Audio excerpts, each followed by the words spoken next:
ಭಾಗವತರಿಗೆಲ್ಲ ನಮಸ್ಕಾರಗಳು. ಶ್ರೀನಿವಾಸೇತಿ ಶ್ರೇಷ್ಠತೆಯ ಪಾತ್ರಂ ಗುಣಾನ್ವಿತಃ ಕೌಶಿಕೋऽನಂತರಂಗಾರ್ಯಶ್ಚಿರಂ ವಿಜೇತಾಂ ಭುವಿ ನ್ಯಸ್ತಾತ್ಮೀಯಭರಂ ವರಪ್ರದಗುರೌ ವೈರಾಗ್ಯಭಾಗ್ಯೋ ರಥೋ ವೇದಾಂತಾಮೃತಸಾರವಂತಮನಘಾತ್ ಶ್ರೀನಿವಾಸಾತ್ ಗುರೋಃ ಶ್ರೀಶೈಲಾನ್ವಯಕೌಸ್ತುಭस्य ತನಯಂ ಶ್ರೇಯೋನಿಧೇ ಶ್ರೀನಿಧೇಃ ವಂದೇ ಸಾಧುಕಟಾಕ್ಷಗೇಣಿನಿಲಯಂ ಶ್ರೀಕೃಷ್ಣಸದ್ದೇಶಿಕಂ श्रीवासरङ्गपरकालमुनित्रयाप्तलक्ष्मात्मरक्षणेति त्वयिगागमान्तम् आचार्यभक्तिपरिपूतमनर्घशीलं गोपालदेशिकमुनिं गुरुमाश्रयामः। नारायणाख्येतिराजपदाब्जभृङ्गः श्रीवासयोगिगुरुणार्पितभारमीशे भक्त्यादिपूर्णवरदारकृपात्तचिह्नं श्रीश्रीनिवासमुनिवर्यमहं प्रपद्ये। श्रीनारायणयोगीन्द्रवरदारकृपाश्रयं रङ्गेशपादविनतं श्रीनिवासमुनिं भजे। श्रीमान् वेङ्कटनाथार्य कवितार्किककेसरी वेदान्ताचार्यवर्यो मे सन्निधत्तां सदा हृदि यो नित्यमच्युतपदाम्बुजयुग्मरुक्मं व्यामोहतस्तरितराणि तनाय मेने अस्मद्गुरोर्भगवतोऽस्य देकसिन्धो रामानुजस्य चरणौ शरणं प्रपद्ये। विगाहे आमुनं तीर्थं साधुवृन्दावने स्थितं निरस्तजिह्मगस्पर्शेऽत्र कृष्णकृतादरः नाथेन मुनिनाथेन भवेयं नाथवानहं यस्य नैगमिकं तत्त्वं हस्तामलकथाङ्गतं यस्य सारस्वतस्वतो कुलामोदवासितं श्रुतीनां विश्रमायालं शठारिं तमुपास्महे। वन्दे वैकुण्ठसेनान्यं देवं सूत्रवती सखं यद्वेत्र शिखरस्पन्दे विश्वमेतद्व्यवस्थितं सह धर्मचरीं शौरेः सम्मन्त्रितजगद्धिताम् अनुग्रहमयीं वन्दे नित्यमज्ञातनिग्रहां कमप्याद्यं गुरुं वन्दे कमलागृहमेधिनं प्रवक्ता छन्दसां भक्ता पञ्चरात्रस्य स्वयं वसुदेवसुतं देवं कंसचाणूरमर्दनं देवकी परमानन्दं कृष्णं वन्दे जगद्गुरुं पार्थाय प्रतिबोधितां भगवता नारायणेन स्वयं व्यासेन ग्रथितां पुराणमुनिना मध्ये महाभारतम् अद्वैतामृतवर्षिणीं भगवतीमष्टादशाध्यायिनीम् अम्ब त्वामनुसन्दधामि भगवद्गीते भवद्वेषिणीं यत्पदाम्भोरुहध्यानविध्वस्ता शेषकल्मषः वस्तुतामुपयातोऽहं यामुनेयं नमामि तम् इति परिपृढो यद्गीतानामदर्शेदञ्जसा निगमपरिषन्नेदीयां संनिरामयमाशयं जननपदवी यातायातश्रमापहरां धियं जनयतु समे देव श्रीमान् धनञ्जयसारथिः सन्तः चित्ततमः प्रमथिनीमिमां भजन्तु भगवद्गीता भाष्यतात्पर्यचन्द्रिकाम्।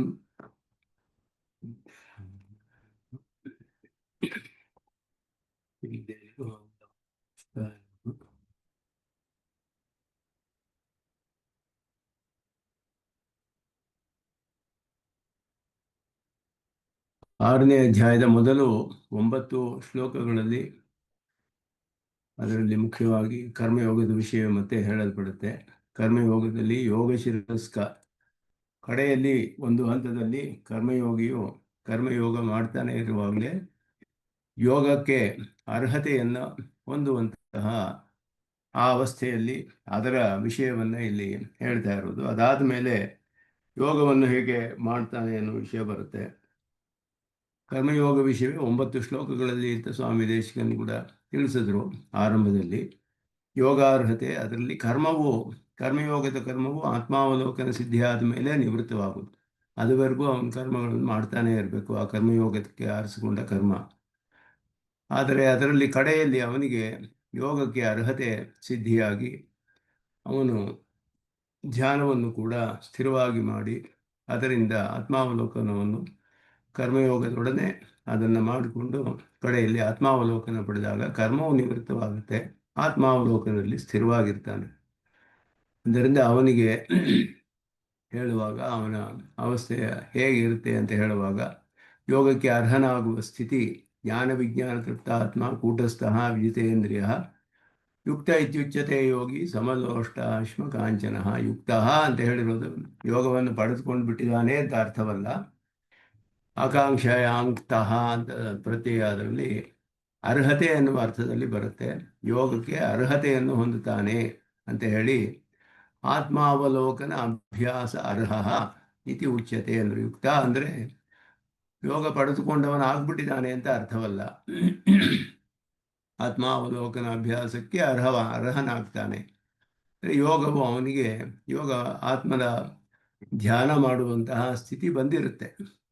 ಈ ಸ್ಥಿತಿಯಲ್ಲಿ ಎಷ್ಟು ಶ್ಲೋಕಗಳಲ್ಲಿ ಆತ್ಮಾವಲ ಯೋಗ ಅರ್ಹತೆ ಅನ್ನೋದು ಹೇಗೆ ಹೇಳ್ತು ಆತ್ಮನಃ ಪ್ರಶಾಂತಸ್ಯ ಮೊದಲಾದ್ದೆಲ್ಲ ಸಮಲೋಷ್ಟಾಶ್ಮಕಾಂಚನಃ ಇದೆಲ್ಲ ಹೇಳಿ ಈ ಸ್ಥಿತಿ ಒಬ್ಬ ಜ್ಞಾನಯೋಗಿ ಜ್ಞಾನಯೋಗವನ್ನು ಆರಂಭಿಸಬೇಕಾದ್ರೆ ಆರಂಭದಲ್ಲಿಯೇ ಈ ಸ್ಥಿತಿಯಲ್ಲಿ ಇರಬೇಕು ಅವನು. ಅದರಿಂದಲೇ ಕರ್ಮಯೋಗದ ಶ್ರೇಷ್ಠತೆ ಅನ್ನೋದು ಅಷ್ಟು ಅಧ್ಯಾಯಗಳಲ್ಲಿ ಹೇಳಿಕೊಂಡು ಬಂದಿದ್ದು. ಕರ್ಮಯೋಗವು ಯಾಕೆ ಶ್ರೇಷ್ಠವಾದದ್ದು ಅಂತ ಹೇಳಿದ್ರೆ ಜ್ಞಾನಯೋಗಕ್ಕಿಂತ ಸುಲಭ ಪ್ರಾಮಾಣಿಕವಲ್ಲ. ಈ ಸ್ಥಿತಿಗೆ ಅವನು ಬರಬೇಕು, ಕರ್ಮಯೋಗವನ್ನು ಮಾಡಿ. ಜ್ಞಾನಯೋಗಿ ಇಲ್ಲಿಯೇ ಆರಂಭಿಸ್ತಾನೆ. ಮಾಡಬೇಕಾದ್ರೆ ಅವನಿಗೆ ಎಂತಹ ಅರ್ಹತೆ ಇರಬೇಕು ಆರಂಭದಲ್ಲಿ.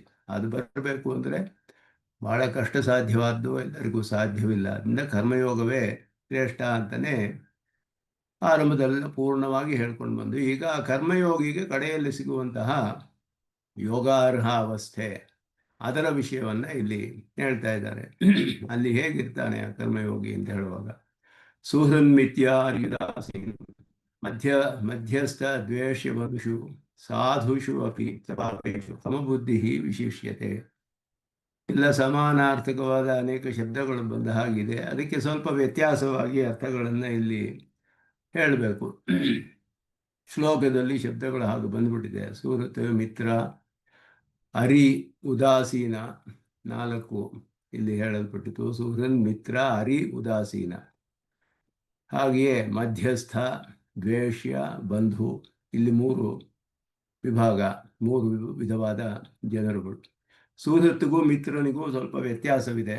ಸುಹೃತ್ ಅಂತ ಹೇಳಿದ್ರೆ ಅವನಿಗೆ ವಯಸ್ಸಿನಲ್ಲಿ ವ್ಯತ್ಯಾಸವಿರಬಹುದು ಇಬ್ಬರಲ್ಲಿ, ಆದರೆ ಮನಸ್ಸು ಒಂದೇ ರೀತಿಯಲ್ಲಿ ಇಬ್ಬರಿಗೂ ಹಿತವನ್ನೇ ಬಯಸುವಂತಹ ಅವನು. ವಯಸ್ಸಿನಲ್ಲಿ ಚಿಕ್ಕವನಾಗಿರಬಹುದು, ದೊಡ್ಡವರಾಗಿರಬಹುದು, ಹಿತವನ್ನೇ ಬಯಸುವವರು ಸುಹೃತ್ತುಗಳು ಅಂತ ಹೇಳಲ್ಪಡ್ತಾರೆ. ಸಮಾನ ವಯಸ್ಕರು ಮಿತ್ರರು ಅಂತ ಹೇಳಲ್ಪಡ್ತಾರೆ. ಅದರಿಂದ ಸುಹೃತ್ತಿಗೂ ಮಿತ್ರನಿಗೂ ಆ ವ್ಯತ್ಯಾಸ ಶಬ್ದದಲ್ಲಿ. ಅದೇ ರೀತಿಯಲ್ಲಿ ಅರಿ ಅಂತ ಹೇಳಿದ್ರೆ ಶತ್ರುವಾದವನು. ಉದಾಸೀನ ಅಂದರೆ ಯಾವುದೂ ಇಲ್ಲ, ಮಧ್ಯಸ್ಥ, ಮಧ್ಯದಲ್ಲಿರ್ತಾನವನು, ಆಗಿರುವಂತಹವನು. ಅದೇ ಅರ್ಥವೇ ಇಲ್ಲೂ ಬರುತ್ತೆ. ಮಧ್ಯಸ್ಥ, ದ್ವೇಷ್ಯ, ಬಂಧು ಅಂತ ಹೇಳುವಾಗ ಇಲ್ಲಿ ಬಂಧು, ದ್ವೇಷ, ಮಧ್ಯಸ್ಥಕ್ಕೆ ಸ್ವಲ್ಪ ವ್ಯತ್ಯಾಸ ಹೇಳಬೇಕು. ಜನ್ಮತಃ ಬಂಧು, ಜನ್ಮತಃ ದ್ವೇಷ ಮಾಡುವನು, ಜನ್ಮತಃ ಮಧ್ಯಸ್ಥನಾದವನು, ಆ ರೀತಿ ಅರ್ಥ ಮಾಡ್ತಾರೆ. ವ್ಯತ್ಯಾಸ ಹೇಳಿ ಸ್ವಲ್ಪ ಶಬ್ದಗಳು ಹಾಗೆ ಬಂದಿರೋದ್ರಿಂದ ಅದಕ್ಕೆ ಅರ್ಥವನ್ನು ಸಾಧುಷು ಅಪಿಚ ಪಾಪೇಶು ಸಮಬುದ್ಧಿ ವಿಶಿಷ್ಯತೆ. ಇವನಿಗೆ ಎಲ್ಲರ ವಿಧದಲ್ಲಿಯೂ ಕೂಡ ಏಕರೂಪವಾಗಿರ್ತಾನೆ. ಯಾಕೆಂದರೆ ಯಾರಿಂದಲೂ ಇವನಿಗೆ ಯಾವ ಪ್ರಯೋಜನವೂ ಆಗಬೇಕಾಗಿಲ್ಲ.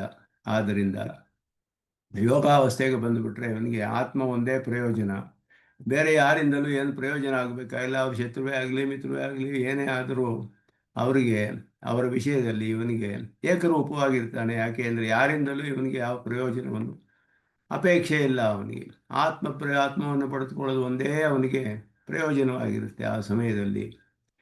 ವಯೋ ವಿಶೇಷ ಅನಂಗೀಕಾರೇಣ ಸ್ವಹಿತೈಷಿಣಃ ಸುಹೃದಃ. ವಯೋವಿಶೇಷ ಅನಂಗೀಕಾರಣ, ವಯೋವಿಶೇಷದಲ್ಲಿ ವ್ಯತ್ಯಾಸವಿಲ್ಲ. ಅದರಲ್ಲಿ ಬೇರೆ ಬೇರೆ ಚಿಕ್ಕವರು ದೊಡ್ಡವರು ಅನ್ನೋ ವ್ಯತ್ಯಾಸವಿಲ್ಲದೆ ಸ್ವಹಿತೈಷಿಣಃ, ಹಿತವನ್ನು ಬಯಸುವವರು ಸುಹೃತ್ತುಗಳು ಅಂತ ಹೇಳಲ್ಪಡ್ತಾರೆ. ಸವಯಸಃ ಅಂದರೆ ಸಮಾನ ವಯಸ್ಕರು. ಹಿತೈಷಿಣಃ ಮಿತ್ರಾಣಿ, ಹಿತೈಷಿಗಳು ಸಮಾನ ವಯಸ್ಕರಾಗಿದ್ದರೂ ಹಿತವನ್ನು ಬಯಸುವವರು ಮಿತ್ರರು ಅಂತ ಹೇಳಲ್ಪಡ್ತಾರೆ.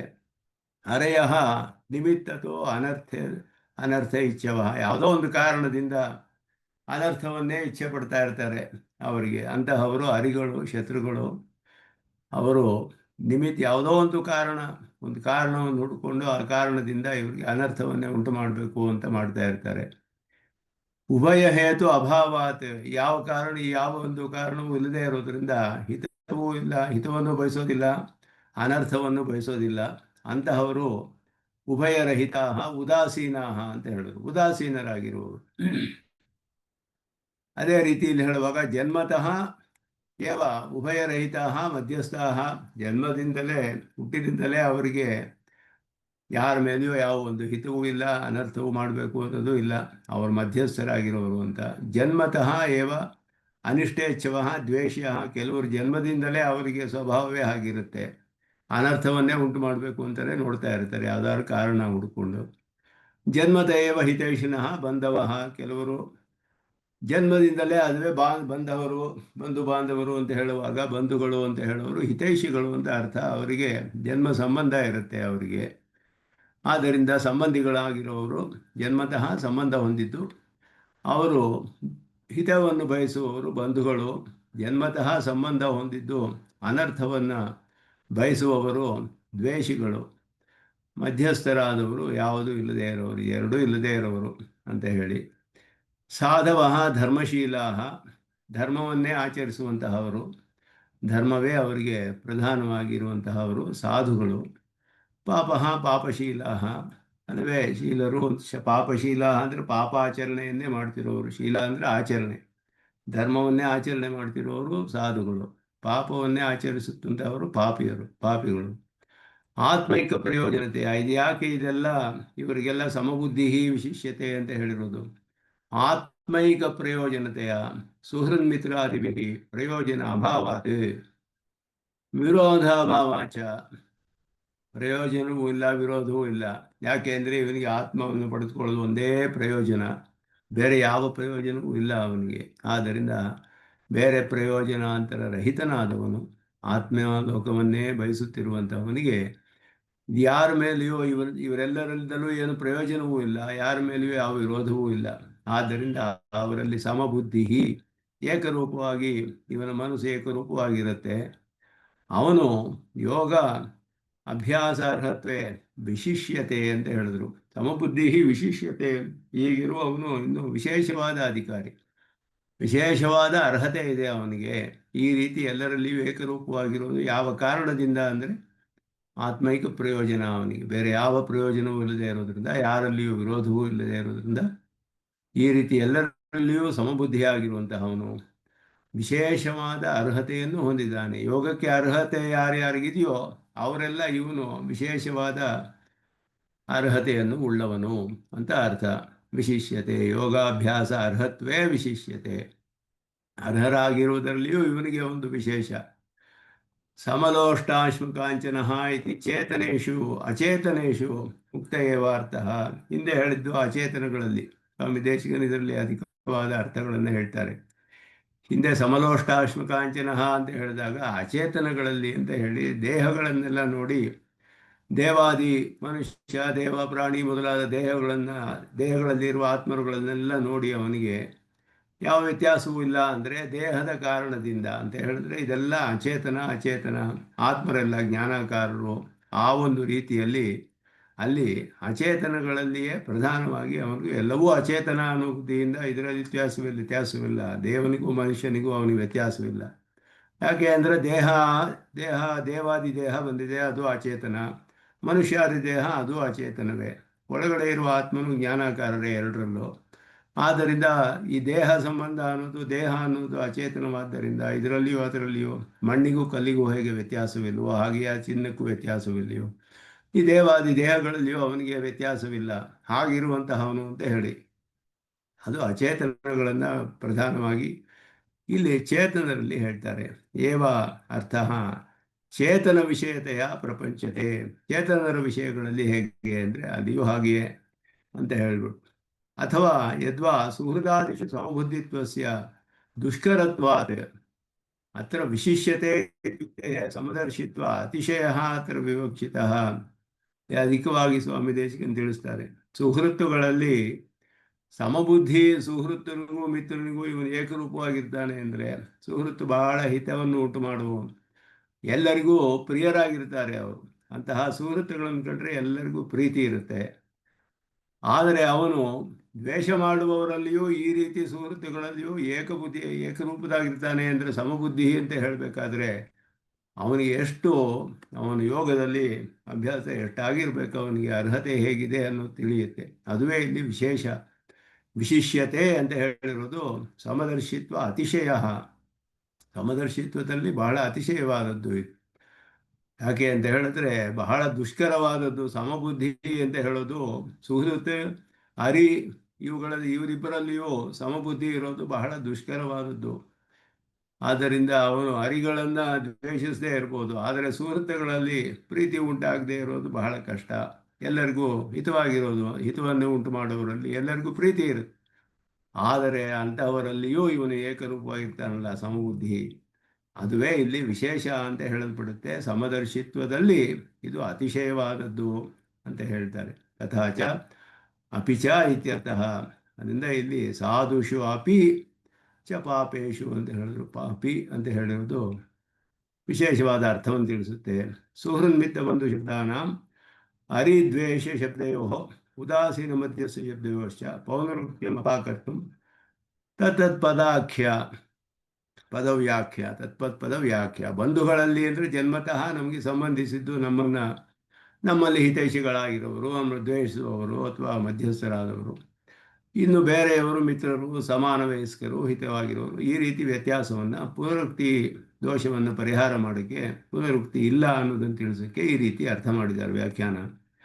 ಬಂಧು ಶಬ್ದ ತಾವತ್ ಪಿತ್ರಾದಿಷು ಪ್ರಸಿದ್ಧ, ಮಿತ್ರ ಶಬ್ದಶ್ಚ ಸವಯಸ್ಸು. ಇದೆಲ್ಲ ಸ್ಪಷ್ಟವಾಗಿದೆ. ಬಂಧುಗಳು ಅಂದರೆ ಪಿತೃ ಮೊದಲಾದವುಗಳಲ್ಲಿ ಬಂಧುತ್ವ ಅನ್ನೋದು. ಹಾಗೆಯೇ ಸಮಾನ ವಯಸ್ಕರಲ್ಲಿ ಮಿತ್ರ ಶಬ್ದವು ಪ್ರಸಿದ್ಧವಾಗಿದೆ. ಅತಃ ಪಾರಿಶೇಷ್ಯಾತ್, ಪರಿಶೇಷಾನುಮಾನ ಅಂದರೆ ಮಿಕ್ಕಿದ್ದು ಎಲ್ಲವನ್ನು ಇದಲ್ಲ ಅಂತ ಹೇಳಿದ್ರೆ ಉಳಿದಿರೋದು ಯಾವುದು ಅದುವೇ ಅಂತ ಅರ್ಥ. ಸುಹೃತ್ ಶಬ್ದ ತದುಭಯ ವ್ಯತಿರಿಕ್ತ ವಿಷಯ ಇತಿ ಅಭಿಪ್ರಾಯೇಣ ವಯೋ ವಿಶೇಷ ಅನಂಗೀಕಾರೇಣ. ಪಿತೃಗಳೂ ಅಲ್ಲ, ಸಮಾನ ವಯಸ್ಕರೂ ಅಲ್ಲ, ಉಳಿದಿರೋದು ಯಾರು ಅಂದರೆ ಅಸಮಾನ ವಯಸ್ಕರು, ನಮಗೆ ಹಿತೈಷಿಗಳಾಗಿರೋ ಅವರಿಗೆ ಸುಹೃತ್ತುಗಳು ಅಂತ ಇಲ್ಲಿ ಅರ್ಥ ಮಾಡಿದ್ದಾರೆ. ಪರಿಶೇಷ ಅಂದರೆ ಉಳಿದಿರೋ ಅಂಥದ್ದು ಅಂತ ಅರ್ಥ. 3 ಆಪ್ಷನ್ಸ್ ಇದ್ದರೆ 2 ಆಪ್ಷನ್ ತೆಗೆದು ಹಾಕಿದ್ರೆ 3ನೇ ಆಪ್ಷನ್ ಉಳ್ಕೊಳ್ಳುತ್ತೆ.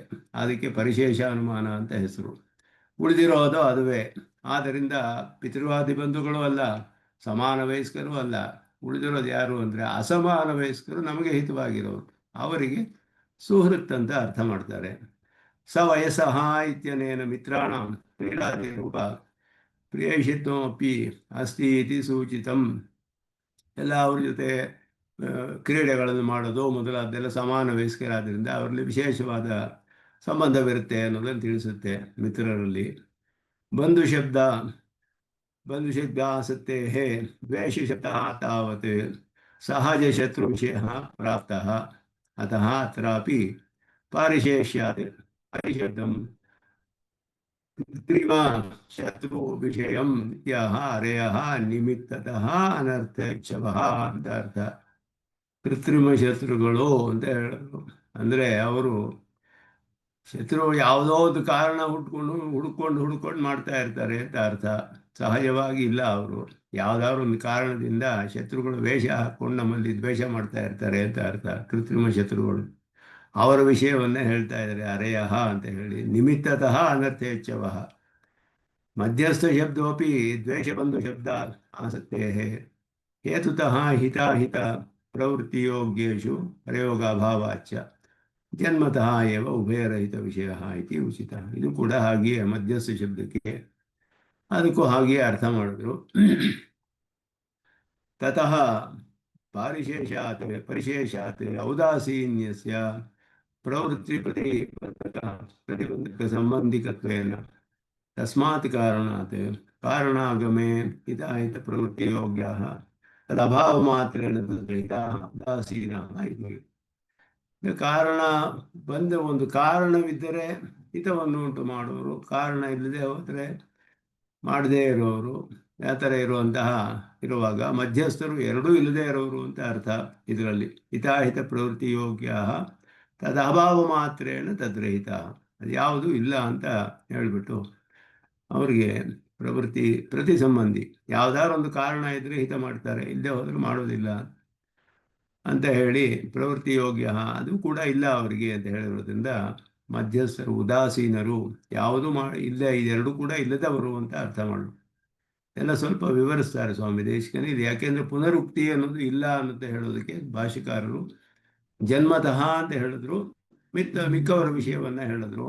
ಆದ್ದರಿಂದ ಸುಹೃತ್ ಮಿತ್ರ ಮೊದಲಾದಲ್ಲೂ ಬಂಧು ದ್ವೇಷಗಳಲ್ಲಿ ಆ ಶಬ್ದಗಳಿಗೆ ಸ್ವಲ್ಪ ವಿವರಿಸ್ತಾರೆ ಇದನ್ನು. ಉಭಯಂ ಹಿತೈಷಿತ್ವಂ ಅಹಿತೈಷಿತ್ವಂ ಚ ಜನ್ಮತಃ ಸಂಬಂಧಿನಃ ಬಂಧವಃ ಮಾತ್ರಸ್ಯ ದುರ್ಯೋಧನಾದಿಷು ಅತಿವ್ಯಾಪ್ತೆ ಜನ್ಮತೈವ ಹಿತೈಷಿಣಃ ಬಂಧವಃ ಇತಿ ಉಕ್ತಂ ಇಲ್ಲಿ ಹೇಳ್ತಾರೆ.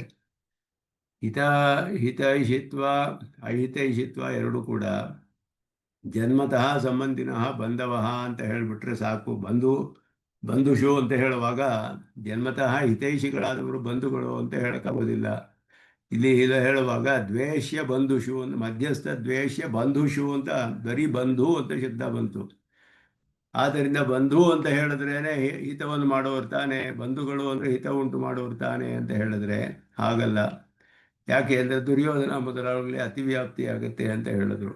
ಯಾಕೆ ಅಂದರೆ ಅವರಿಗೆ ಹಿತ ಮಾಡೋದು, ಬಂಧುಗಳಾಗಿದ್ದರೂ ಹಿತ ಮಾಡದೇ ಇರುವಂಥವ್ರಿದ್ದಾರೆ.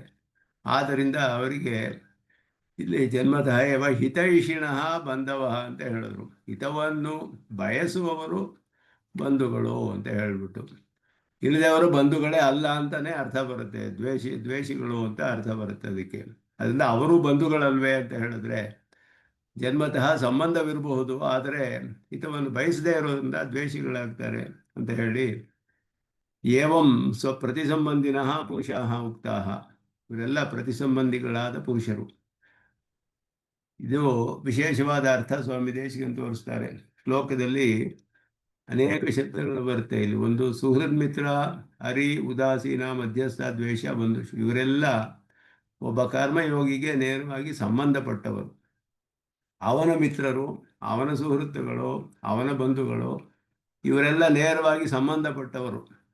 ಮುಂದೆ ಹೇಳೋದು ಸಾಧುಷು ಪಾಪೇಶು, ಸಂಬಂಧ ಪಡದೇ ಇರೋವರು, ಪ್ರತಿ ಸಂಬಂಧಿಗಳಾಗದೇ ಇರುವಂಥವ್ರು. ಪ್ರತಿ ಸಂಬಂಧಿ ಪ್ರತಿ ಸಂಬಂಧಿನಃ ಪುರುಷಾಃ ಉಕ್ತಾಃ ಅಂದರು. ನೇರವಾಗಿ ಸಂಬಂಧಿಸಿದ ಪುರುಷರನ್ನು ಹೇಳಿ, ಸಂಬಂಧಿಸದೇ ಇರುವಂತಹ ಸಾಧುಗಳು ಎಲ್ಲ ಇದ್ದಾರೆ ಲೋಕದಲ್ಲಿ. ಪಾಪಿಗಳು, ಸಾಧುಗಳು ಬೇಕಾದಷ್ಟು ಜನ ಇರ್ತಾರೆ. ನಮಗೆ ಯಾವ ವಿಧವಾದ ಸಂಬಂಧವೂ ಇರದೇ ಇರಬಹುದು, ಸುಹೃತ್ತು ಮಿತ್ರರು ಅಲ್ಲ, ಬಂಧುವು ಅಲ್ಲ.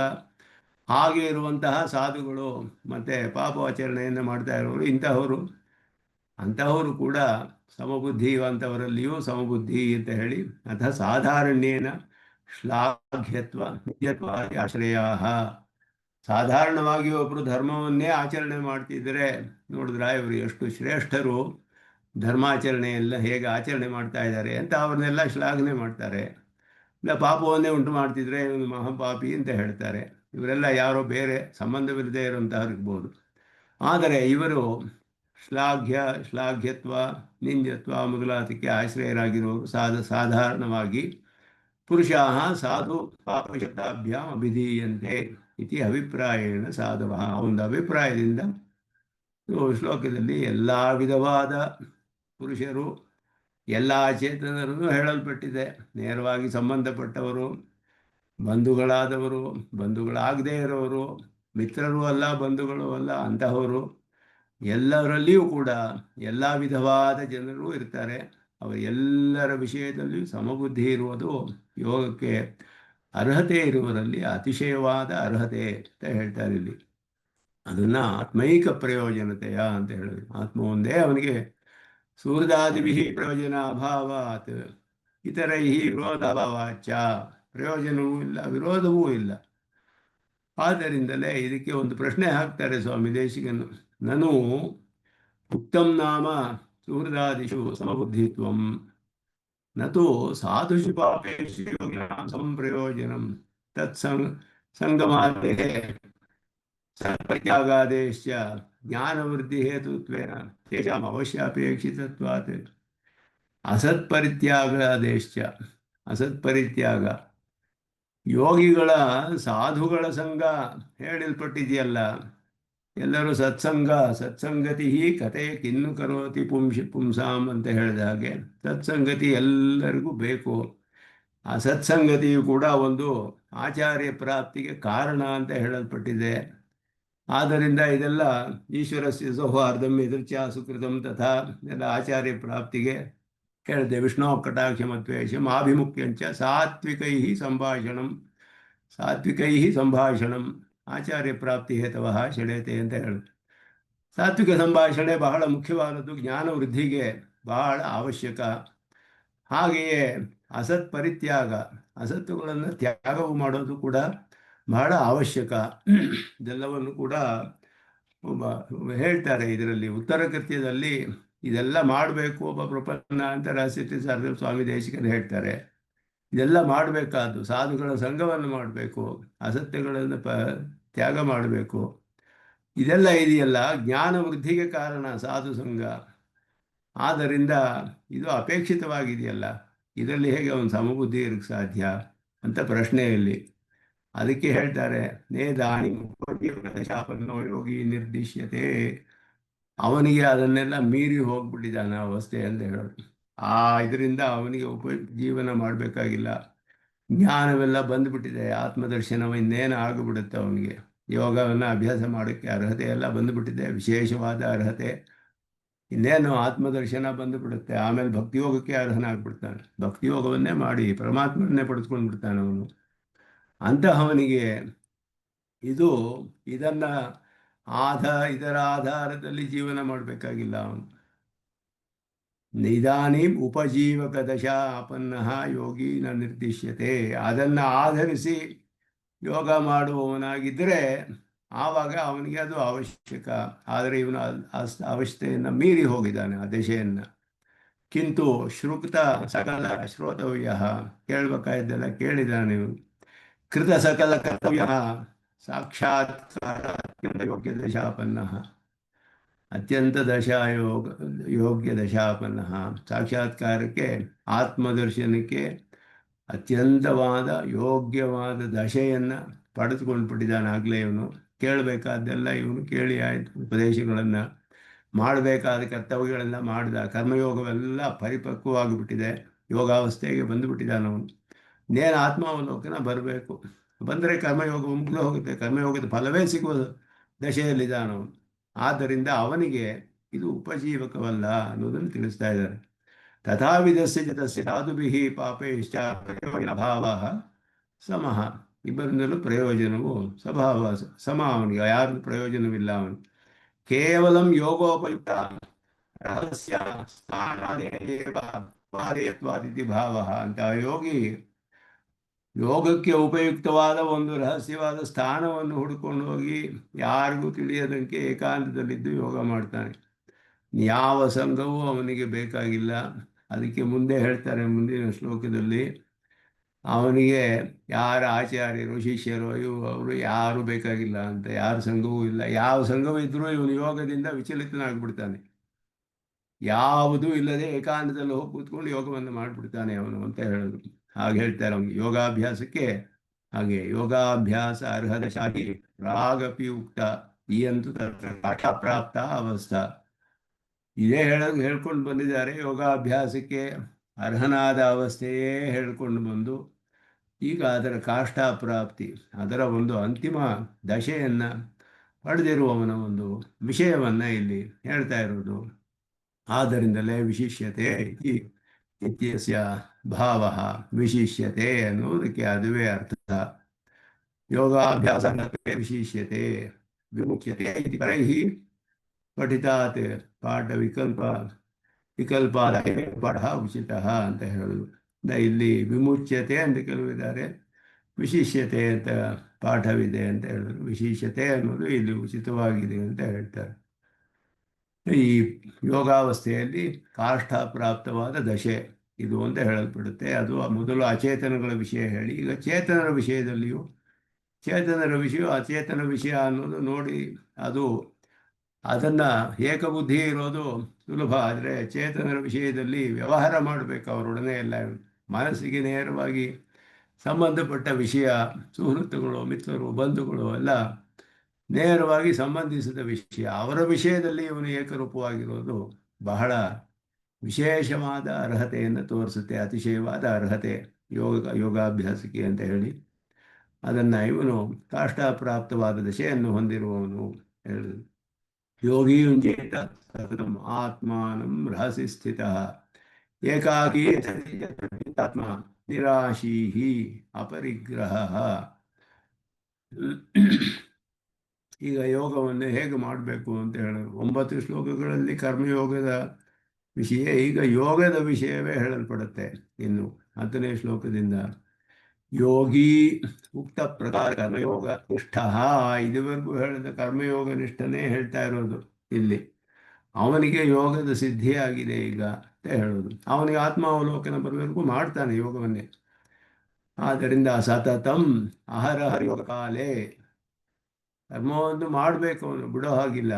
ಪೂರ್ತಿ ಅವನಿಗೆ ಸಿದ್ಧಿ ಸಿಕ್ಕಿದಾಗಲೇ ನಿವೃತ್ತವಾಗೋದು ಕರ್ಮವು. ಆದ್ದರಿಂದ ಅವನಿಗೆ ಹೇಳುವಾಗ ಯೋಗಾರೂಢಸ್ಯ ತಸ್ಯೈವ ಶಮಃ ಕಾರಣ ಮುಚ್ಯತೆ ಅಂತ ಹೇಳಿದ್ರು ಹಿಂದೆ. ಕರ್ಮ ನಿವೃತ್ತಿ, ಯೋಗಾರೂಢನಾಗದಾಗ ನಿವೃತ್ತಿ ಆಗುತ್ತೆ ಕರ್ಮ ಅಂತ. ಅದರಿಂದ ಇವನು ಸತತಂ ಅಂದರೆ 24 ಗಂಟೆ ಕಾಲ ಅಂತ ಅರ್ಥವಲ್ಲ. ಸತತಂ ಅಂತ ಹೇಳಿದ್ರೆ ಯಾಕೆ ಅಂದರೆ ಅವನು ನಿತ್ಯ ನೈಮಿತ್ಯ ಕರ್ಮಗಳನ್ನು ಬಿಡೋ ಹಾಗಿಲ್ಲ, ಕರ್ಮಯೋಗವನ್ನು ಮಾಡ್ತಾ ಇದ್ದಾನೆ. ಅವನು ಯೋಗವನ್ನು ಅಭ್ಯಾಸ ಮಾಡ್ತಾ ಇದ್ದಾನೆ. ಯೋಗದಲ್ಲಿ ಅವನಿಗೆ ಒಳ್ಳೆಯ ಪರಿಪಕ್ವವಾದ ದಶೆ ಬಂದಿದೆ.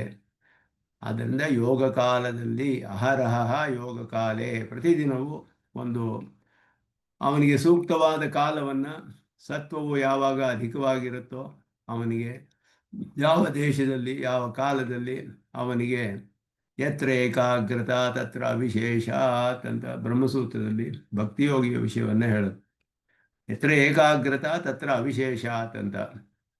ಯಾವ ದೇಶದಲ್ಲಿ ಯೋಗಿಗೆ ಏನಾದ್ರು ನಿಯಮವಿದೆಯೇ, ಇಂತಹ ದೇಶದಲ್ಲಿಯೇ ಇರಬೇಕು, ಇಂತಹ ಕಾಲದಲ್ಲಿಯೇ ಮಾಡಬೇಕು, ಹೀಗೆ ಏನಾದ್ರು ನಿಯಮವಿದೆಯೇ, ಬ್ರಹ್ಮ ಮುಹೂರ್ತದಲ್ಲೇ ಮಾಡಬೇಕು, ಇಲ್ಲ ಇಂಥ ದೇಶದಲ್ಲೇ ಮಾಡಬೇಕು, ಹೀಗೆಲ್ಲ ನಿಯಮವಿದೆಯೇ ಯೋಗಿಗೆ ಅಂದರೆ ಯಾವ ನಿಯಮವೂ ಇಲ್ಲ ಅಲ್ಲಿ. ಯಾಕೆ ಅಂದರೆ ಶಾಸ್ತ್ರದಲ್ಲಿ ಹೇಳಲ್ಪಟ್ಟಿಲ್ಲ.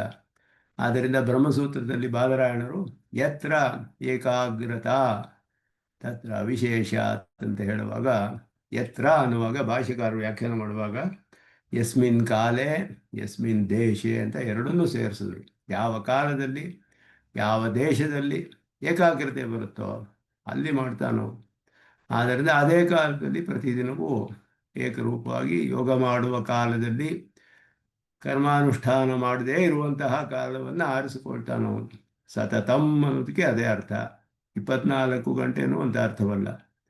ಭಕ್ತಿಯೋಗವೂ ಹಾಗೆಯೇ.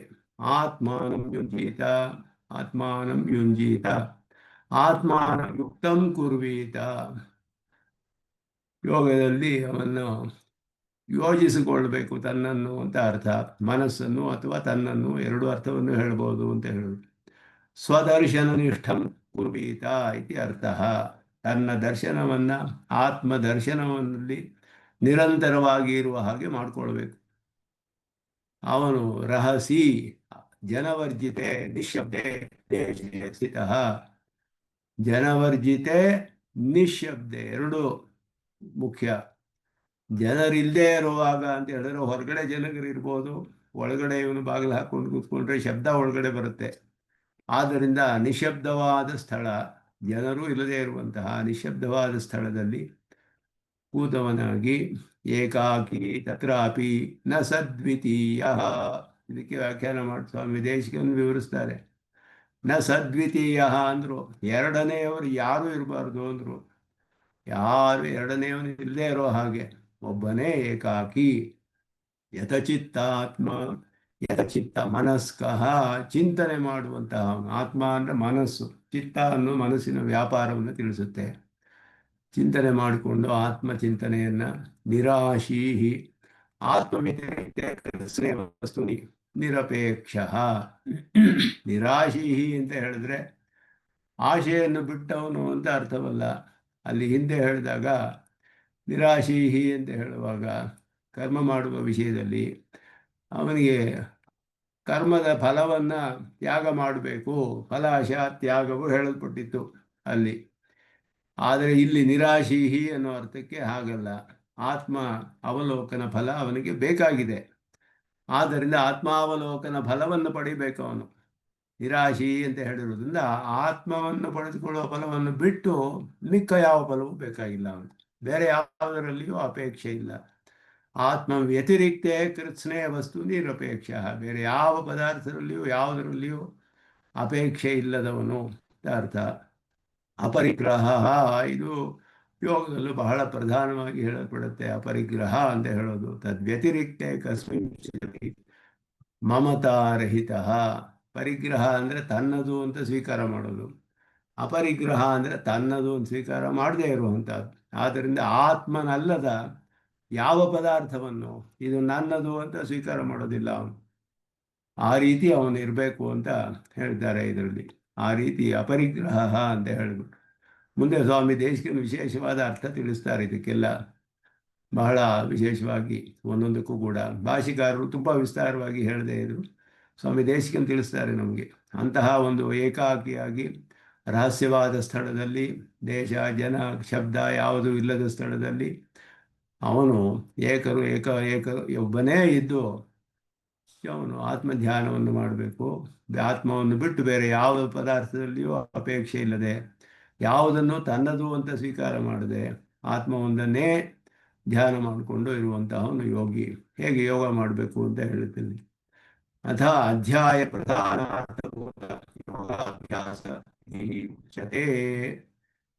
ಇದುವೇ ಯೋಗಾಭ್ಯಾಸ ವಿಧಿ ಅಧ್ಯಾಯ ಪ್ರಧಾನಾರ್ಥ ಅಂತ ಹೇಳಿದ್ರು.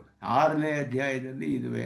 ಆಳವಂದರ್ ಗೀತಾರ್ಥದಲ್ಲಿ ಯೋಗಾಭ್ಯಾಸ ವಿಧಿ ಯೋಗಿ ಚತುರ್ಧ ಯೋಗ ಸಾಧನಂ ಅಂತ ಹೇಳಿದ್ರು. 4 ವಿಧವಾದ ಯೋಗಿಗಳು ಹೇಳಲ್ಪಡ್ತಾರೆ ಇಲ್ಲಿ. ಚತುರ್ಧ ಯೋಗಿ ಅಂತ ಅದಕ್ಕೆ ಅನ್ವಯ.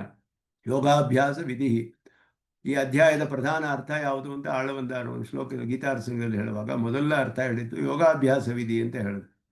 ಆದರೆ ಅದಕ್ಕೆ ಮೊದಲು ಸಂಗತಿಯನ್ನು ಹೇಳಿ ಒಬ್ಬ ಕರ್ಮಯೋಗಿಯ ವಿಷಯವನ್ನೇ 9 ಶ್ಲೋಕಗಳಲ್ಲಿ ಹೇಳಿ ಈಗ ಈ ಅಧ್ಯಾಯದ ಪ್ರಧಾನ ಅರ್ಥವಾದ ಯೋಗಾಭ್ಯಾಸ ವಿಧಿಯು ಇಲ್ಲಿ ಆರಂಭಿಸಲ್ಪಡುತ್ತೆ, ಇದು ಹೇಳಲ್ಪಡುತ್ತೆ ಇಲ್ಲಿ ಅಂತ ಹೇಳಿದ್ರು. ಯೋಗಿ ಯುಂಜೀತ ಇತ್ಯಾದಿನ.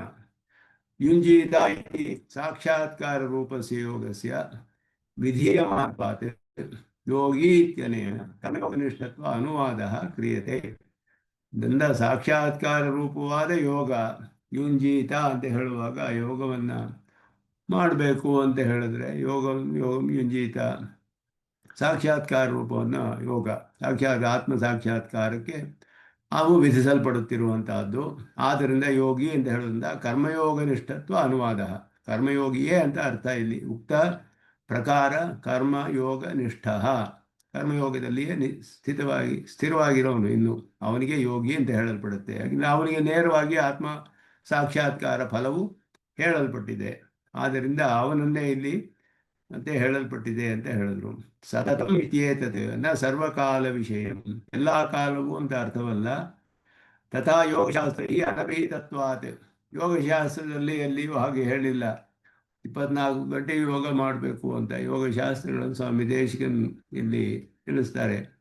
ಮತ್ತೆ ಅದು ಅಶಕ್ಯತ್ವಾಚ, ಶಕ್ಯವೂ ಅಲ್ಲ ಅದು. ಅತಃ ಪ್ರತಿದಿವಸ ಯೋಗಯೋಗ್ಯತೆಯ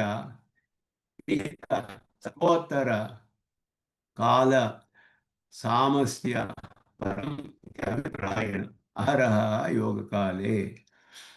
ಸತ್ವೋತ್ತರ ಕಾಲ ಸಾಮಸ್ತ್ಯ ಪರಂ ಅಂದರೆ ಸಮಸ್ತ ಅಂತ ಹೇಳಿದ್ರೆ ಎಷ್ಟು ಕಾಲ ಸತ್ವವು ಅತ್ಯಧಿಕವಾಗಿರುತ್ತೋ ಅಷ್ಟು ಕಾಲ ಅಂತ ಅರ್ಥ. ಅದು ಅವರವರಿಗೆ ತಿಳಿಯುತ್ತೆ ಯೋಗಿಗಳಿಗೆ. ಯೋಗಯೋಗ್ಯತೆಯ ವಿಹಿತ ಸತ್ವೋತ್ತರ ಕಾಲ, ಅಷ್ಟು ಕಾಲವೂ ಕೂಡ ಪ್ರತಿ ದಿವಸವೂ ಮಾಡಬೇಕು ಅನ್ನೋದು ಅಹರಹರ್ ಯೋಗ ಕಾಲೇ. ಯುಂಜೀತ ಇತ್ಯತ್ರ ಯೋಗ್ಯಮತಮ ಪ್ರಕೃತಿ ಪ್ರತ್ಯರ್ಥವೇದಂ ದರ್ಶಯಿತು ಯುಕ್ತಂ ಕುರ್ವೀತ. ಯುಂಜೀತ ಅಂತ ಹೇಳಿದ್ರೆ ಯೋಗ ಮಾಡಬೇಕು ಅಂದರೆ ಆತ್ಮನೊಡನೆ ಸಂಬಂಧವನ್ನು ಉಂಟಾಗೋದು ಹಾಗೆ ಮಾಡಬೇಕು ಅಂದರೆ ಆತ್ಮವೊಂದನ್ನೇ ಧ್ಯಾನ ಮಾಡ್ತಾ ಇರಬೇಕು. ಅದೇ ಸಮಾಧಿ. ಯುಜ ಸಮಾಧೌ ಸದರ್ಶನೇ ಇತಿ ಅಂತ ಹೇಳಿ ಯುಜ ಸಮಾಧೌ ಅಂತ ಧಾತು. ಅದು ಸ್ವದರ್ಶನ ನಿಷ್ಠಂ ಕುರ್ವೀತ ಅಂತ ಅರ್ಥ. ತನ್ನ ದರ್ಶನವನ್ನೇ ಮಾಡ್ತಾ ಇರೋ ಹಾಗೆ ಮಾಡಬೇಕು, ಅದರಲ್ಲೇ ಧ್ಯಾನ ಮಾಡಿಕೊಂಡು. ಆತ್ಮ ಹತ್ರ ಮನಃ ಸ್ವಾತ್ಮಾವ, 2 ಅರ್ಥವನ್ನು ಹೇಳ್ಬೋದು. ಅಂದ್ರೆ ಮನಸ್ಸು ಅಂತ ಹೇಳ್ಬೋದು, ತಾನು ಅಂತಲೂ ಹೇಳ್ಬೋದು. ತನ್ನನ್ನು ಆತ್ಮದರ್ಶನ ನಿಷ್ಠನಾಗಿ ಸ್ವದರ್ಶನ ನಿಷ್ಠನಾಗಿ ಮಾಡ್ಕೊಳ್ಬೇಕು. ತನ್ನ ಮನಸ್ಸನ್ನು ಸ್ವದರ್ಶನ ನಿಷ್ಠನಾಗಿ ಮಾಡಬೇಕು. 2 ಅರ್ಥವನ್ನು ಹೇಳ್ಬೋದು. ಜನವರ್ಧಿತ ಆಗಮೇ ಸತಿ ಮನಸ್ಸಮಾಧಾನ ಸ್ಯಾತ್. ಜನವರ್ಜಿತವಾದರೂ ಹೊರಗಡೆ ಶಬ್ದಗಳೆಲ್ಲ ಬಂದು ಕೇಳಿದ್ರೆ ಮನಸ್ಸಮಾಧಾನ ಇವನಿಗೆ ಉಳಿಯೋದಿಲ್ಲ. ಆದ್ದರಿಂದ ಅದಕ್ಕೋಸ್ಕರ ತನ್ನ ನಿವೃತ್ತಿ ಅರ್ಥ ಮುಕ್ತಂ ನಿಶ್ಶಬ್ದೆ ಇತಿ ಅರ್ಥ. ನಿಶ್ಶಬ್ದವಾದ ಸ್ಥಳ, ಜನವರ್ಜಿತೆ ನಿಶ್ಶಬ್ದೆ ದೇಶೇ ಸ್ಥಿತ. ರಹಸಿ ಅನ್ನೋದಕ್ಕೆ ಭಾಷಿಕರು 2 ಸೇರಿಸಿ ಅರ್ಥ ಮಾಡ್ತಾರೆ. ರಹಸಿ ಇತಿ ವಿಜನ ದೇಶಾಭಿಧಾನಿಪಿ ಪುನಃ ಏಕಾಕಿ ಪದಂ. ರಹಸ್ಯ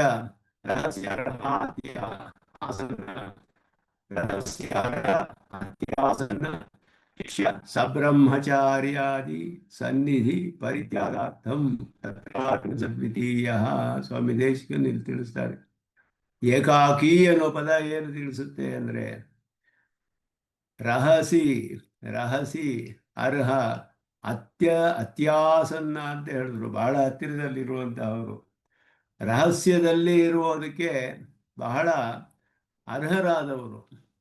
ಯಾರು ಅಂತ ಹೇಳಿದ್ರೆ ಅವರಿಗೆ ಶಿಷ್ಯರು, ಅಂತರಂಗ ಶಿಷ್ಯರು, ಅಂತರಂಗ ಕೈಂಕರ್ಯ ಮಾಡುವಂತಹವರು, ರಹಸ್ಯದಲ್ಲಿಯೂ ಅವರೊಡನೆಯೇ ಇರುವುದಕ್ಕೆ ಅರ್ಹರಾದವರು. ಯಾವಾಗಲೂ ಆಚಾರ್ಯರೊಡನೆ ಇರ್ತಾರೆ, ಅವರೊಡನೆ ರಹಸ್ಯದಲ್ಲಿ ಅತ್ಯಂತ ಅಂತರಂಗರಾದ ಶಿಷ್ಯರು. ಮತ್ತು ಸಬ್ರಹ್ಮಚಾರಿಗಳು, ಅವರೊಡನೆ ಸಮಾನವಾಗಿ ಅಧ್ಯಯನ ಮಾಡಿ ಎಲ್ಲ ಮಾಡ್ತಾ ಇರುವಂತಹವರು. ಅವರು ಯಾರು ಕೂಡ ಇಲ್ಲಿ ಅವರ ಸನ್ನಿಧಿ ಪರಿತ್ಯಾಗಾರ್ಥಂ, ಅವರು ಕೂಡ ಹತ್ತಿರದಲ್ಲಿ ಇರಬಾರ್ದು ಅಂತ ಅದಕ್ಕೆ ತತ್ರಾಪಿ ನ ಸದ್ವಿತೀಯ, ಎರಡನೆಯವರು ಇಲ್ಲದೆ ಇರೋ ಹಾಗೆ ಅಂತ ಹೇಳಿದ್ರು. ಯದ್ವಾರ ಶಬ್ದೇನ ಜನವರ್ಜನ ದ್ವಾರ ನಿಶಬ್ದತ್ವಂ ಲಕ್ಷ್ಯತೆ, ಏಕಾಕಿ ಶಬ್ದೇನ ಜನವರ್ಜನವೇ ಹೋಗ್ತದೆ ಭಾವ. ಎರಡು ಅರ್ಥ ಮಾಡಬಹುದು. ಈ ರೀತಿಯು ರಹಸಿ ಅಂತ ಹೇಳುವಾಗ ಜನವರ್ಜನದಿಂದ ನಿಶಬ್ದವು ಅಲ್ಲಿಯೇ ಅರ್ಥ ಮಾಡಿಬಿಟ್ಟು ಏಕಾಕಿ ಶಬ್ದದಿಂದ ಜನವರ್ಜನವೇ ಹೇಳಲ್ಪಡುತ್ತೆ. ಅಂದರೆ ಎರಡನೆಯವರು ಇರಬಾರ್ದು ಅನ್ನೋ ಅರ್ಥ, ನ ಸದ್ವಿತೀಯ ಅನ್ನೋ ಅರ್ಥವನ್ನೇ ಇಲ್ಲಿಯೂ ಹೇಳ್ಬೋದು. ವ್ಯುತ್ಥಾನ ಕಾಲೇ ಏಕಾಕಿತ್ವ ಅನೇನ ಉಚ್ಯತೆ ಇತಿ. ಏಕೆ ಕೆಲವರು ಹೇಳಿದ್ರು ಯೋಗ ಮಾಡುವ ಕಾಲದಲ್ಲಿ ಮಾತ್ರವೇ ಇವನು ಒಬ್ಬನೇ ಇರಬೇಕು ಅಂತ. ಕೆಲವರು ಹೇಳಿದ್ರು ಅವನು ವ್ಯುತ್ಥಾನ ಕಾಲದಲ್ಲಿಯೂ ಯೋಗ ಮುಗಿಸಿ ಒಂದು ನಿಯತವಾದ ಕಾಲದಲ್ಲಿ ಧ್ಯಾನ ಮಾಡ್ತಾನೆ. ಅವನು ಆ ಕಾಲ ಮುಗಿಸಿ ಎದ್ದ ಮೇಲೂ ಕೂಡ ಮಿಕ್ಕ ಸಮಯದಲ್ಲಿಯೂ ಒಬ್ಬನೇ ಇರಬೇಕು ಅಂತಾನು ಕೆಲವರು ಅರ್ಥ ಮಾಡ್ತಾರೆ ಅಂತ ಹೇಳಿದ್ರು. ಉಚ್ಯತೆ ಇತಿ ಏಕೆ, ಕೆಲವರಾಗಿ ಹೇಳ್ತಾರೆ ಅಂದರು. ತಥೋಪಿ ಅಸ್ಯ ಅರ್ಥಸ್ಯ ಅತ್ಯಂತ ಉಪಕಾರಿತ್ವ ಏವಂ ಯೋಜನ. ಅದಕ್ಕೂ ಕೂಡ ಅದರಿಂದ ಅದಕ್ಕಿಂತಲೂ ಇದುವೇ ಉಪಕಾರಿಯಾದದ್ದು ಅಂತ ಹೇಳಿ ಯೋಗ ಕಾಲದಲ್ಲಿ ನ ಸದ್ವಿತೀಯ, ಒಬ್ಬನೇ ಇರಬೇಕು ಅನ್ನೋ ಅರ್ಥಕ್ಕೆ ಅಷ್ಟೇ ಹೇಳಿದ್ರು ಸಾಕು ಅಂತ ಹೇಳಿದ್ರು. ಏತೇನ ರಹಸ್ಯ ಸ್ಥಿತ ಏಕಾಕಿ ಕೃತ್ವ ಇತಿ ಅರ್ಥ ಇತಿ ಶಾಂಕರೋಕ್ತಂ ಪ್ರತ್ಯುಕ್ತಂ. ಅವರು ಹೇಳ್ತಾರೆ ರಹಸ್ಯ ಸ್ಥಿತ ಏಕಾಕೀಚ ಅಂತ ಹೇಳೋದಕ್ಕೆ ಸನ್ಯಾಸಿ ಧರ್ಮವನ್ನು ಹೇಳ್ತಾರೆ, ಸನ್ಯಾಸಂ ಕೃತ್ವ ಅಂತ. ಅದು ಅರ್ಥವಲ್ಲ ನಮ್ಮ ಸಿದ್ಧಾಂತದಲ್ಲಿ ಅಂತ ಭಾಷಿಕಾರರ ಪ್ರಕಾರ ಹೇಳ್ತಾರೆ. ಇಲ್ಲಿ ಆತ್ಮಶಬ್ದೇನ ಮನಸಾರ್ಧಾನೇಪಿ ತಸ್ಯೈವ ಚಿಂತಾ ಪ್ರವೃತ್ತಿ ಅಪೇಕ್ಷೆಯ ತದ್ವಿಶಿಷ್ಟಾಪೇಕ್ಷೆಯ ವಾ ಚಿತ್ತಶಬ್ದಃ ಇತಿ ಯತಚಿತ್ತಮನಸ್ಕಃ ಅಂತ ಹೇಳೋದು. ಯತಚಿತ್ತಾತ್ಮ ಅಂತ ಹೇಳುವಾಗ ಆತ್ಮಶಬ್ದವು ಮನಸ್ಸು ಅಂತ ಹೇಳಿದ್ರು ಕೂಡ ಚಿತ್ತ ಅನ್ನೋದನ್ನು ಸೇರಿಸ್ತಾರೆ. ಚಿಂತಾರೂಪವಾದ ವೃತ್ತಿ ಇರಬೇಕು. ಆದ್ದರಿಂದ ಯೋಗದಲ್ಲಿ ಆತ್ಮಚಿಂತನೆ ಮಾಡ್ತಾ ಇರೋದ್ರಿಂದ ಚಿತ್ತಶಬ್ದವು ಕೂಡ ಅಲ್ಲಿ ಹೇಳುತ್ತೆ ಅಂತ ಹೇಳಿ ಯತಚಿತ್ತ ಮನಸ್ಕಃ ಅಂತ ಅರ್ಥ ಮಾಡ್ತಾರೆ. ಆಶೀ ಶಬ್ದಸ್ಯ ಅನೇಕಾತ್ಮಕ ವಿಶೇಷ ವ್ಯಕ್ತ್ಯರ್ಥಂ ನಿರಪೇಕ್ಷ. ನಿರಾಶೀಹಿ ಅಂತ ಹೇಳುವಾಗ ನಿರಾಶೀಹಿ ನಿರ್ಮಮೋ ಭೋಕ್ತ್ವ ಯುದ್ಧಸ್ವ ವಿಗತ ಜ್ವರ ಅಂತ ಹಿಂದೆ ಬಂತು. ಮೈ ಸರ್ವಾಣಿ ಕರ್ಮಾಣಿ ಸನ್ಯಸ್ಯ ಅಧ್ಯಾತ್ಮಚೇತಸ ನಿರಾಶೀಹಿ ನಿರ್ಮಮೋ ಭೂತ್ವ ಅಂತ ಹಿಂದೆ ಹೇಳಲ್ಪಟ್ಟಿತು. ಹಾಗೆ ಆಶೀಹಿ ಅನ್ನೋ ಶಬ್ದಕ್ಕೆ ಅನೇಕ ಅರ್ಥಗಳನ್ನು ಹೇಳಬಹುದು. ಆದರೆ ಇಲ್ಲಿ ವಿಶೇಷವಾಗಿ ನಿಷೇಧಿಸಲ್ಪಡ್ತಿರೋದು ಇಂತಹ ಒಂದು ವಿಪಾಕ ಅವಸ್ಥೆಯಲ್ಲಿ, ಯೋಗದ ವಿಪಾಕ ದಶೆಯಲ್ಲಿ ಇರುವವನಿಗೆ ಏನು ಹೇಳಿದೆ ಅಂದರೆ ಆತ್ಮ ವ್ಯತಿರಿಕ್ತವಾದ ಯಾವುದ ವಸ್ತುವಲ್ಲಿಯೂ ಅಪೇಕ್ಷೆ ಇಲ್ಲದೆ ಇರುವನು ಅನ್ನೋದು ಇಲ್ಲಿ ಅರ್ಥವನ್ನು. ನಿರಾಶೀಹಿ ಅನ್ನೋಕ್ಕೆ ನಿರಪೇಕ್ಷ. ಅಪರಿಗ್ರಹ ಶಬ್ದೇನ ಬುದ್ಧಿಯ ಸ್ವೀಕಾರ ಪರ್ಯಾಯ ಪರಿಗ್ರಹ ಅತ್ರ ಸಿದ್ಧತೆ. ಇವನು ತಿಳಿದೇ ನನ್ನದು ಅಂತ ಸ್ವೀಕಾರ ಮಾಡ್ತಾನಲ್ಲ, ಆ ವಿಧವಾದ ಯಾವ ವಸ್ತುವು ಇವನಿಗೆ ಇರೋದಿಲ್ಲ. ತಿಳಿದು ಯಾವ ವಸ್ತುವನ್ನು ನನ್ನದು ಅಂತ ತಿಳಿದೇ ಇರುವಂತಹವನು ಮಮತಾರಹಿತ. ನನ್ನದು ಅಂತ ಆತ್ಮವನ್ನು ಬಿಟ್ಟು ಬೇರೆ ಯಾವ ಪದಾರ್ಥದಲ್ಲಿಯೂ ಯಾವ ವಿಷಯದಲ್ಲಿಯೂ ನನ್ನದು ಅನ್ನೋ ಬುದ್ಧಿ ಇಲ್ಲದೆ ಇರುವವನು ಅಂತ ಅರ್ಥ ಮಾಡೋದು. ಹಾಗೆ ಇವನಿಗೆ ಯೋಗವನ್ನು ಮಾಡುವವನಿಗೆ ಅತ್ಯಂತ ಇದು ಹೇಳಲ್ಪಟ್ಟಿದೆ. ಯೋಗಿ ಯುಂಜೀತ ಸತತಂ ಅಹರಹ ಯೋಗ ಕಾಲೇ ಅಂತ. ಯಾವ ಕಾಲದಲ್ಲಿ ಯೋಗವನ್ನು ನಿಯತವಾದ ಕಾಲವನ್ನು ಅವನು ಆರಿಸಿಕೊಂಡಿದ್ದಾನೋ, ಸತ್ವೋನ್ಮೇಷವಿರುವ ಕಾಲ, ಅಷ್ಟು ಕಾಲವೂ ಅವನು ಆತ್ಮಾನಂ ರಹಸ್ಯ ಸ್ಥಿತ, ತನ್ನನ್ನು ತಾನು ಧ್ಯಾನ ಮಾಡಿಕೊಳ್ಬೇಕು. ಆತ್ಮನ ಧ್ಯಾನದಲ್ಲಿ ನಿಷ್ಠನಾಗಿರಬೇಕು. ರಹಸ್ಯವಾದ ಜನವರ್ಜಿತವಾದ ನಿಶಬ್ದವಾದ ಸ್ಥಳದಲ್ಲಿ ಇದ್ದುಕೊಂಡು ಏಕಾಕಿಯಾಗಿ ಎರಡನೆಯವರು ಯಾರೂ ಇಲ್ಲದಂತೆ ಇದ್ದು ಅವನು ಮನಸ್ಸಿನಲ್ಲಿ ಆತ್ಮನ ಚಿಂತನೆಯನ್ನು ಮಾಡಿಕೊಂಡು ಆತ್ಮವನ್ನು ಹೊರತು ಬೇರೆ ಯಾವ ಪದಾರ್ಥದಲ್ಲಿಯೂ ಅಪೇಕ್ಷೆ ಇಲ್ಲದವನಾಗಿ, ಯಾವ ಪದಾರ್ಥದಲ್ಲಿಯೂ ತನ್ನದು ಅನ್ನುವ ಬುದ್ಧಿಯನ್ನು ಇಲ್ಲದೆ ಇರುವವನಾಗಿ, ಯಾವ ವಿಷಯದಲ್ಲಿಯೂ ಆ ಪದಾರ್ಥದಲ್ಲಿಯೂ ತನ್ನದು ಅನ್ನುವ ಬುದ್ಧಿ ಇಲ್ಲದವನಾಗಿ ಈ ರೀತಿ ಇರುವಂಥವನು ಹೀಗೆ ಯೋಗವನ್ನು ಮಾಡಬೇಕು ಅನ್ನೋದು ಇಲ್ಲಿ ಯೋಗ ವಿಧಿ, ಯೋಗಾಭ್ಯಾಸ ವಿಧಿ ಅಂತ ಆಳ್ವಾರ್ ಹೇಳಿದ ಅರ್ಥ ಇಲ್ಲಿ ಹೇಳಲ್ಪಡುತ್ತೆ.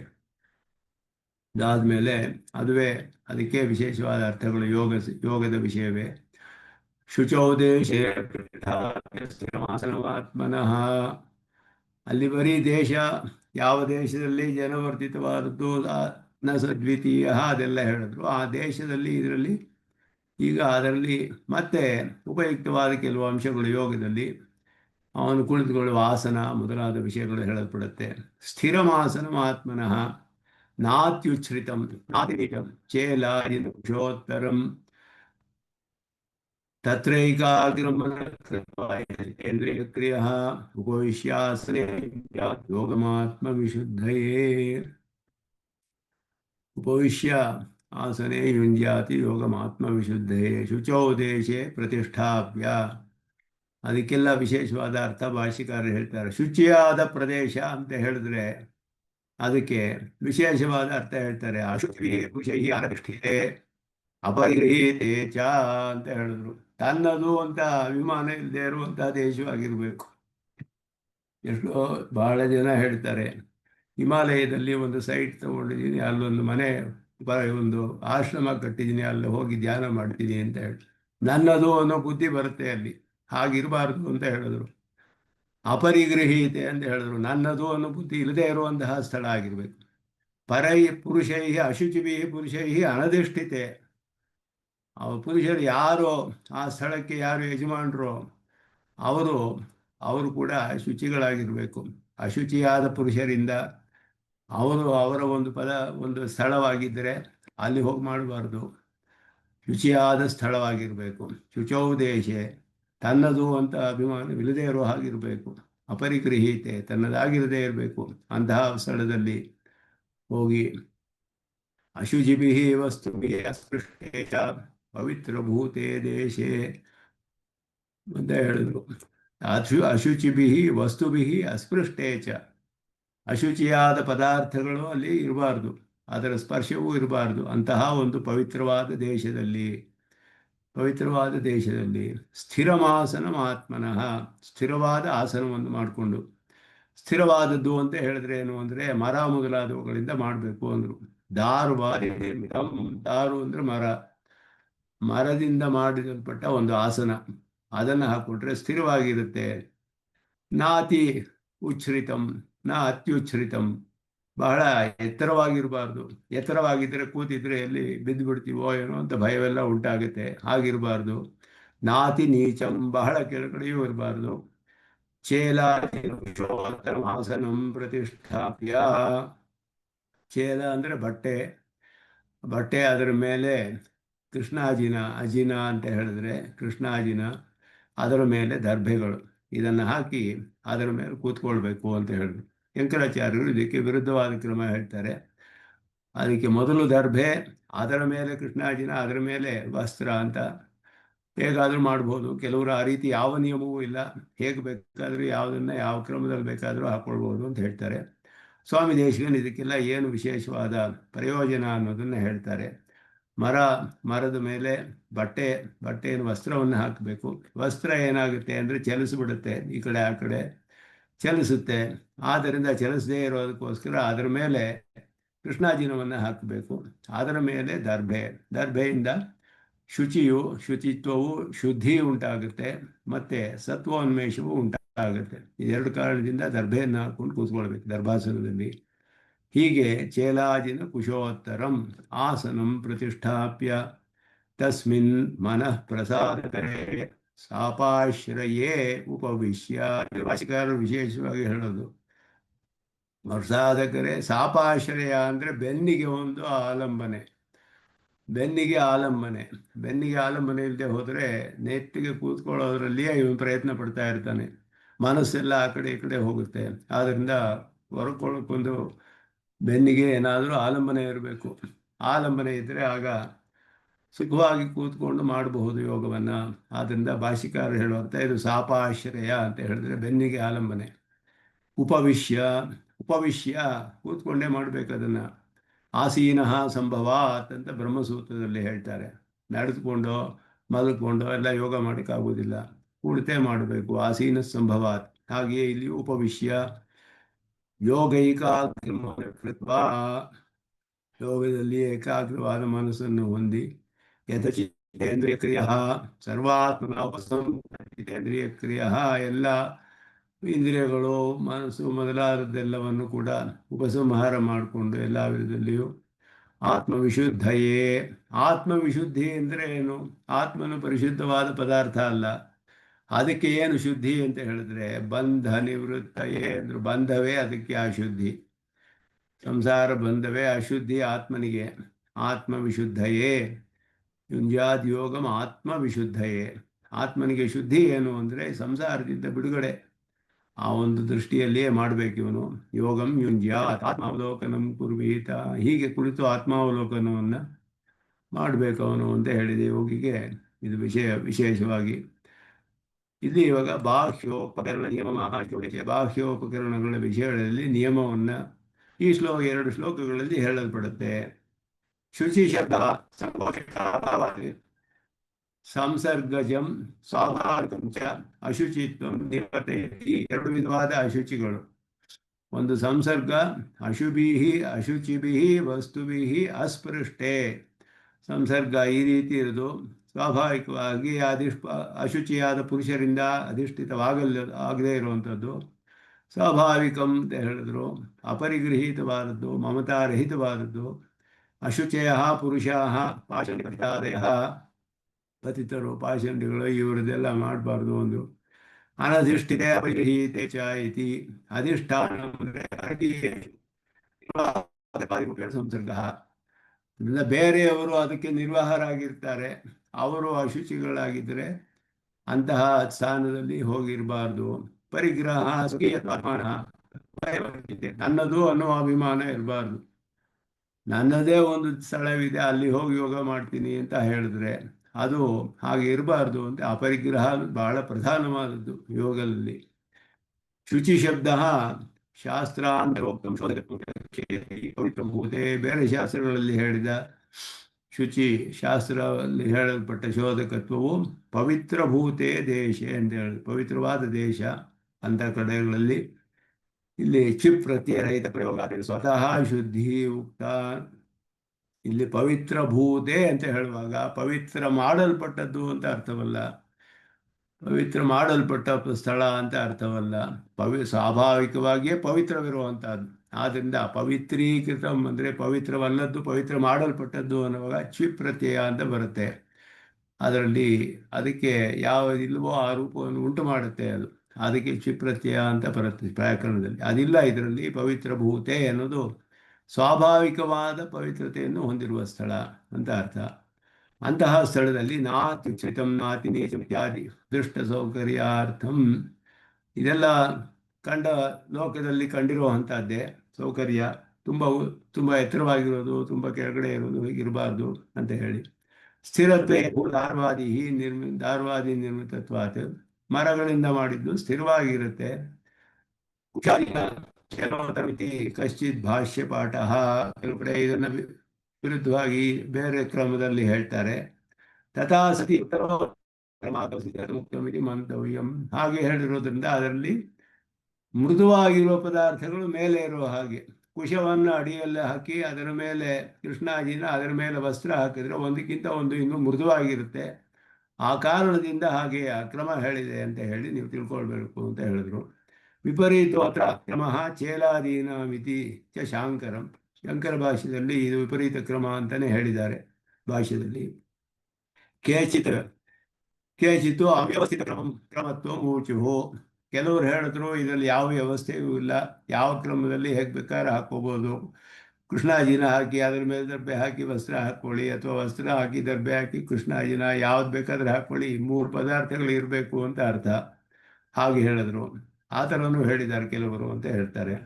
ಪ್ರತಿಷ್ಠಾಪ್ಯ ದೃಢಂ ಸ್ಥಾಪಯಿತ್ವ, ದೃಢವಾಗಿ ಕುಳಿತು ತತ್ರಾಸನೆ ಭವಿಷ್ಯ ಇತ್ಯರ್ಥಂ. ತಸ್ಮಿನ್ ಇತ್ಯಾದಿಕಂ ಉಕ್ತಂ. ತಸ್ಮಿನ್ ತಸ್ಮಿನ್ ಮನಃಪ್ರಸಾದಕರೇ ಸಾಪಾಶ್ರಯೇ ಉಪವಿಶ್ಯ ಉಕ್ತಾನಾಂ ಶುಚಿದೇಶಾದೀನಾಂ ದೃಷ್ಟಾದೃಷ್ಟದ್ವಾರ ಯೋಗೋಪಯೋಗಂ ದರ್ಶಯಿತು ಪ್ರಸಾದಕರ ಇತಿ ಉಕ್ತಂ. ಇದೆಲ್ಲ ಕೂಡ ಮನಸ್ಸಿಗೆ ಪ್ರಸನ್ನವತೆಯನ್ನು ಉಂಟು ಮಾಡುತ್ತೆ. ಒಂದೊಂದು ಶುಚಿಯಾದ ದೇಶ, ಅಶುಚಿಗಳಿಂದ ನಿರ್ವಹಿಸಲ್ಪಡದೇ ಇರುವಂತಹದ್ದು, ನನ್ನದು ಅನ್ನೋ ಅಭಿಮಾನ ಇಲ್ಲದೆ ಇರೋದು, ಅಶುಚಿ ಪದಾರ್ಥಗಳ ಸ್ಪರ್ಶವಿಲ್ಲದ್ದು, ಪವಿತ್ರವಾದ ಸ್ಥಳ, ಮರದಿಂದ ಮಾಡಲ್ಪಟ್ಟ ಮೊದಲಾದ ಆಸನಗಳು, ಚೇಲಾಜಿನ ಕುಶೋತ್ತರವಾದದ್ದು, ಇದೆಲ್ಲವೂ ಕೂಡ ಮನಸ್ಸಿಗೆ ಪ್ರಸಾದವನ್ನು ಉಂಟು ಮಾಡುತ್ತೆ, ಪ್ರಸನ್ನತೆಯನ್ನು ಉಂಟು ಮಾಡುವಂತಹ ವಿಷಯಗಳು. ಇಂತಹ ಒಂದು ಸ್ಥಳವನ್ನು, ಒಂದು ಆಸನವನ್ನು ನಿರ್ಮಾಣ ಮಾಡಿಕೊಳ್ಬೇಕು. ಸಾಪಾಶ್ರಯ ಉಪವಿಶ್ಯ, ಅನ್ಯಥಾ ಪಾಶ್ಚಾತ್ಯ ಪ್ರಯತ್ನ ಸಾರಿತಿ. ಇಲ್ಲದೆ ಹೋದರೆ ನೆಟ್ಟಿಗೆ ಕೂತ್ಕೊಳ್ಬೇಕು, ಬೆನ್ನನ್ನು ನೆಟ್ಟಿಗೆ ಇಟ್ಕೊಳ್ಬೇಕಲ್ಲ ಅವನು. ಆದ್ದರಿಂದ ಮುಂದೆ ಬರುತ್ತೆ ಸಮಕಾಯ ಶಿರೋಗ್ರೀವ ಅಂತ ಎಲ್ಲ ಸಮವಾಗಿರಬೇಕು ಅಂತ ಹೇಳಿದ್ರು. ಕಾಯ ಶಿರಸ್ಸು ಕತ್ತು ಎಲ್ಲವೂ ಸಮಕಾಯ ಶಿರೋಗ್ರೀವ ಮುಂದೆ ಹೇಳ್ತಾರೆ. ಆ ರೀತಿ ಇರಬೇಕಾದ್ರೆ ಅದಕ್ಕೆ ಪ್ರಯತ್ನ ಮಾಡೋದ್ರಲ್ಲಿಯೇ ಮನಸ್ಸು ಹೋಗ್ಬಿಡುತ್ತೆ, ಬೆನ್ನನ್ನು ನೆಟ್ಟಿಗೆ ಇಟ್ಕೊಳ್ಳೋದ್ರಲ್ಲಿಯೇ ಪ್ರಯತ್ನ ಹೋಗ್ಬಿಡುತ್ತೆ ಅಂದರು. ಪಾಶ್ಚಾತ್ಯ ಧಾರಣ, ಬೆನ್ನನ್ನು ಧರಿಸುವುದರ ಪ್ರಯತ್ನದಲ್ಲಿಯೇ ಸಮಾಧಿ ವಿರೋಧಿ ಸ್ಯಾತ್, ಸಮಾಧಿಗೆ ವಿರೋಧವಾಗಿಬಿಡುತ್ತೆ. ಉಪವಿಶ್ಯ ತಿಷ್ಠನ್ ಶಯಾನೋ ವಾ ತಥಾ ಶೂತ್ರಿತಂ ಆಸೀನ ಸಂಭಾತಿ. ಆಸೀನ, ಕುಳಿತುಕೊಂಡೇ ಯೋಗ ಮಾಡಬೇಕು ಅಂತ ಬ್ರಹ್ಮಸೂತ್ರದಲ್ಲಿಯೂ ಹೇಳಿದೆ. ಸ್ಥಾನ ಶರೀವಶ ಆಯಾಸ ಹಾಗೆಯೇ ಮಲ್ಕೊಂಡು ಮೊದಲಾದ್ದೆಲ್ಲ ಮಾಡಿದ್ರೆ, ನಿಂತುಕೊಂಡು ಮಲ್ಕೊಂಡು ಮಾಡಿದ್ರೆ, ನಿಂತುಕೊಂಡ್ರೆ ಆಯಾಸವಾಗುತ್ತೆ. ಸ್ಥಾನ ಅಂದರೆ ತಿಷ್ಠನ್ ಶಯಾನ, ಸ್ಥಾನ. ನಿಂತುಕೊಂಡು ಮಾಡಿದ್ರೆ ಆಯಾಸವಾಗುತ್ತೆ, ಮಲ್ಕೊಂಡು ಮಾಡಿದ್ರೆ ನಿದ್ರೆ ಬರುತ್ತೆ. ಇದೆಲ್ಲವೂ ಕೂಡ ಯೋಗಕ್ಕೆ ವಿರೋಧ. ತತ್ರೈಕಾಗ್ರಂ ನಿಚಿನ್ಮಯ ಬ್ರಹ್ಮದಾಸಾಯ ಯೋಗೈಕಾಗ್ರಂ ಅಂತ ಹೇಳಿದ್ರು. ಇಲ್ಲಿ ತತ್ರೈಕಾಗ್ರಂ ಅಂತ ಹೇಳಿರುವಾಗ ಇಲ್ಲಿ ಚೇಲಾಜಿನ ಕುಶೋತ್ತರಂ ತತ್ರೈಕಾಗ್ರಂ ಅಂದರೆ ಇಲ್ಲಿ ಏಕಾಗ್ರತೆ ಅಲ್ಲ. ಚೇಲಾಜಿನ ಕುಶೋತ್ತರ, ನಾತಿ ನೀಚ, ಆಸನ ಇವುಗಳಲ್ಲಿ ಏಕಾಗ್ರತೆ ಅಲ್ಲ. ಏಕಾಗ್ರತೆ ಹೇಳಿರೋದು ಯೋಗದಲ್ಲಿ.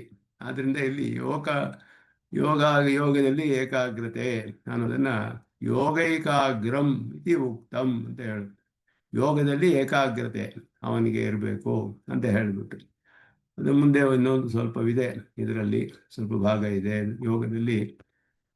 ಸ್ವಾಮಿ ದೇಶಿಕನ ವಿಶೇಷವಾಗಿ ಇದಕ್ಕೆಲ್ಲ ವಿವರಿಸ್ತಾರೆ, ಅರ್ಥಗಳ ವಿಶೇಷಗಳನ್ನೆಲ್ಲ. ಯೋಗಾಸನದ ವಿಧಿ, ಯೋಗಾಭ್ಯಾಸ ವಿಧಿ ಮುಂದಿನ ಶ್ಲೋಕಗಳಲ್ಲಿಯೂ ಅದೇ ಬರುತ್ತೆ. ಅದನ್ನು ಮುಂದುವರಿಸೋಣ ಅಂತ ಹೇಳಿ ಇಲ್ಲಿಗೆ ನಿಲ್ಲಿಸ್ಕೊಳ್ತೇನೆ.